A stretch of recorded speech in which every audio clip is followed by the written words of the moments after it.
আসসালামু আলাইকুম। তো আমি কাউসার আমিল চলে আসলাম আরও একটি নতুন ভিডিও নিয়ে আপনাদের মাঝে। তো আশা করি সকলে ভালো আছেন। আমি আলহামদুলিল্লাহ আপনাদের দোয়া এবং ভালোবাসায় ভালো আছি। তো আপনারা জেনে খুশি হবেন যে ভারতীয় যে ট্যুরিস্ট ভিসাটি বন্ধ রয়েছে সেই ট্যুরিস্ট ভিসা খুব দ্রুত চালু হতে যাচ্ছে। হ্যাঁ, এটি সত্য।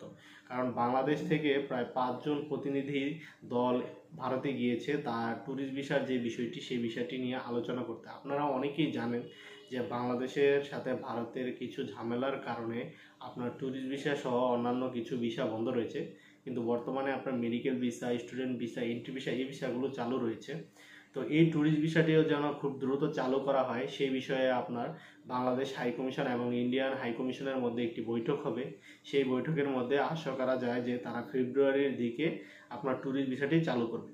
কারণ দেখা যাচ্ছে যে কলকাতার যে এরিয়াগুলো রয়েছে সেই এরিয়াগুলো মার্কুই স্ট্রিটের যে এরিয়া সেই এরিয়াতে আপনার প্রচুর পরিমাণে হোটেল ব্যবসায়ীরা তারা খুব লসের সম্মুখীন হচ্ছে এবং বাংলাদেশ থেকে ট্যুরিস্ট না যাওয়ায় তাদের আপনার জীবনযাপন খুবই কষ্ট হয়ে যাচ্ছে। তো যেমন বাংলাদেশেও আপনার সেখানে যাচ্ছে চিকিৎসা কিংবা ট্যুরিস্টের জন্য, তেমনি আপনার কলকাতার মানুষেরও কিন্তু এই বাংলাদেশের অনেকটাই অংশ এই মানুষের উপর নির্ভর করে থাকতে হয় তাদের হোটেল বিজনেসের জন্য।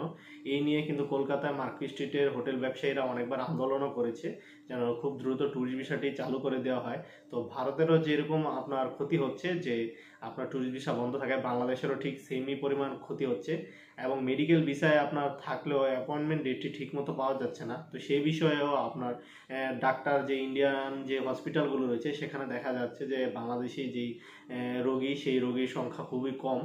তো তারা এই বিষয়গুলো নিয়ে আলোচনা করবে এবং আলোচনা করে দেখা যাবে খুব দ্রুত একটি ডিসিশন নেবে এবং শোনা যাচ্ছে যে ফেব্রুয়ারি মাস থেকেই ট্যুরিস্ট ভিসাটি চালু করে দিতে পারে। তো ট্যুরিস্ট ভিসা যদি চালু করে দিয়ে দেয় তো সেই ক্ষেত্রে কিন্তু আবার ভারতের সাথে বাংলাদেশের যে পূর্বে যোগাযোগ ব্যবস্থাটি ছিল বা বাংলাদেশ থেকে প্রচুর ট্যুরিস্ট ভারতে প্রবেশ করত, তো সেই মাধ্যমটি আবার চালু হয়ে যাবে। তো এটি ছিল খুব গুরুত্বপূর্ণ একটি নোটিশ এবং বাংলাদেশ থেকে আপনার 5 জন প্রতিনিধি দল অলরেডি কিন্তু ভারতে তারা রয়েছে এবং সেই বিষয় নিয়ে বৈঠক হবে খুব দ্রুত। তো বৈঠক হওয়ার পর তারা কি জানালো এবং কবে থেকে ট্যুরিস্ট ভিসাটি আপনারা পেতে পারেন সেই বিষয় নিয়ে আমি আপডেট যদি পাই আপনাদেরকে জানিয়ে দিব। আশা করি সম্পূর্ণ ইউটিউব চ্যানেলটি আমাদের সাথেই থাকবেন এবং আমাদের পেজে যদি নতুন হয়ে থাকেন KS আমিল, তো আপনারা পেজটিকে চাইলে ফেসবুকে গিয়ে ফলো দিয়ে দিতে পারেন এবং আমার ইউটিউব চ্যানেলে যদি নতুন হয়ে থাকেন কাউসার আমিলে, তো আপনারা চাইলে চ্যানেলটিকে সাবস্ক্রাইব করে দিতেন। তো সবাই ভালো থাকবেন, সুস্থ থাকবেন। আজকের ভিডিওটি এতটুকুই। আসসালামু আলাইকুম।